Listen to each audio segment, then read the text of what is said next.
welcome to the In a Nutshell podcast with myself, Andrew Miles Davis, and my co-host, Chris Branch. The 10-minute daily podcast where we take out all of the techie talk around generative AI and focus on what the everyday person, content creator, and marketer really wants to hear. Now, we've only got 10 minutes, so we can only focus on one subject. And today, we're going to talk about a subject that we've spoke about multiple times, but the reason we're going to talk about it today is because there's been some form of, I wouldn't necessarily say advancement, but there has been a interesting couple of moves by a couple of big players in the brands Microsoft and YouTube. And that is deepfakes and the meaning behind deepfakes. And the reason why we're talking about this today is because Microsoft recently announced that you can have the ability to essentially upload pieces of content, get somebody or one of their AI voices to read that content, and also get an AI image of somebody to talk about it. Now, where it gets interesting is that soon, I don't know even if it's now, you will be able to put your face on that particular person who's speaking. And also, because you can upload audio, you can also technically change the words into anybody. Now, you might have to use a different piece of software, but you can upload, let's say, I don't know, George Clooney's voice there. And then because you can upload an image of yourself, you can also upload an image of George Clooney, which essentially then creates deepfakes.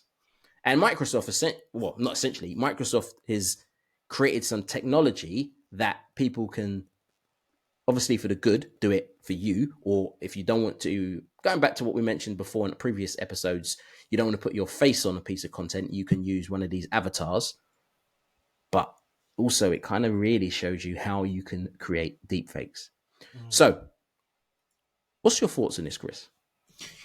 Well, I expected the corporate version of deepfakes. I actually made a blog post a while ago saying there are benefits to this terrifying technology, because we'd been playing around with it in the generative AI space for a while now, just to see its capabilities. And it's scary how good it is, to the point where, there's even technology that you can make your eyes that look directly at the camera when you're not, and stuff like that. Like everything you're going to have to guess in a video as to its the actual accuracy in the future, because AI makes this seamless.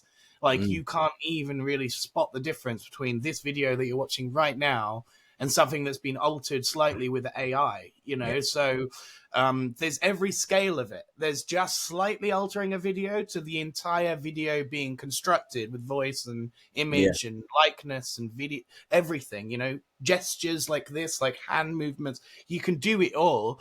And like what I thought about straight away when Microsoft announced this is that thousands of businesses that have already built business models around this, like HeyGen or DID is one we've used over and over again. Now, in that case, another one.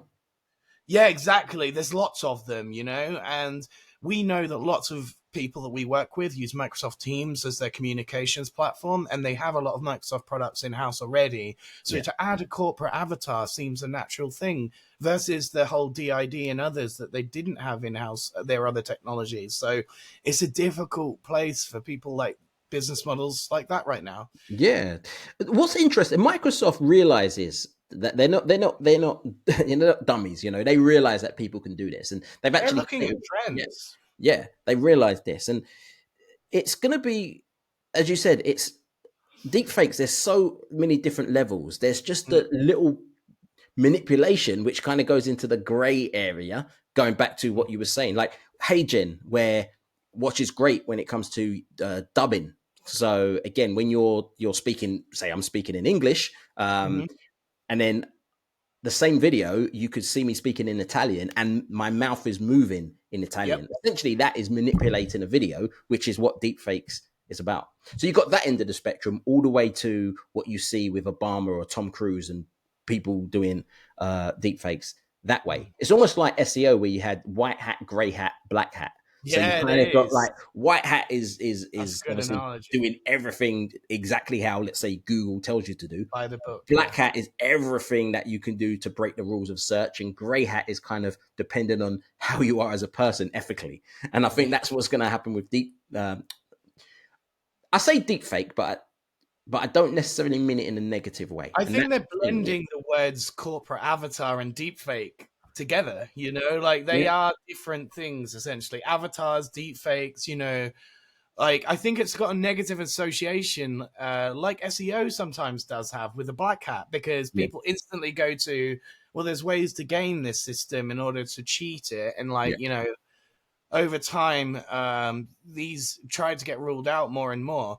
And Microsoft putting their foot into this is a really big power play, because you can understand that they'd have very good restrictions, yeah, versus deepfakes of celebrities and likenesses would automatically be ruled out, no doubt. Like yeah. it would just be the ones that they've got actual rights to and that you could subscribe to and stuff like that.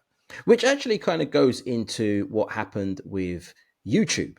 So YouTube, they've got their they've recently announced that you can, well, anyone can use their avatars, but Mm-hmm. it's only, I think, 7 people that they've said that you can use to um, that you can actually use to create content with. So I'm trying to think of the set. I think John Legend was one. I believe Wow.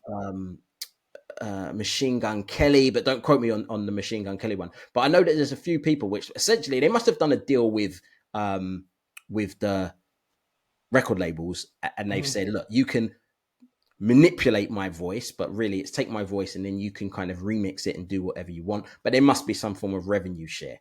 So yeah, it's here you go. I've got a list. You've got um, Lovato, you got Demi Lovato, you got Alec Benjamin, you got Charlie Puth, you've got Charlie XCX, John Legend, Saya T Pain, Papoose, and it's basically called Dream Track, and it's an experiment where you can essentially, as I said, take their voice and remix it, do whatever you want with it. Which I can see why they're doing it.